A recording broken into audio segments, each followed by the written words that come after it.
ইরানের শিয়ারা, এরা তো শিয়া, বলেন তো এরা কোন শ্রেণীর শিয়া? কে বলতে পারে? বলেন কোন শ্রেণী? কেউ বলতে পারেন না?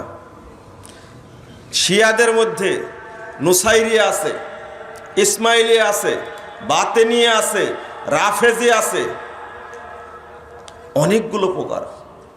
প্রায় এদের দলই আছে, জাইদিয়া আছে, তারপরে আপনার কি নাম বললো ভুলে গেলাম। প্রায় ইমাম আব্দুল করিম শাহরাস্তানি আল মিলাল আর নিহালের মধ্যে প্রায় 60টার মতো শাখা উপশাখা উল্লেখ করেছেন। তা আপনাদের বলতে হবে ইরানের শিয়ারা কারা? জানেন না তাই না? ইরানের শিয়ারা হলো রাফেজি। কি? আবার বলেন কি? রাফেজি। ইরানের শিয়ারা রাফেজি।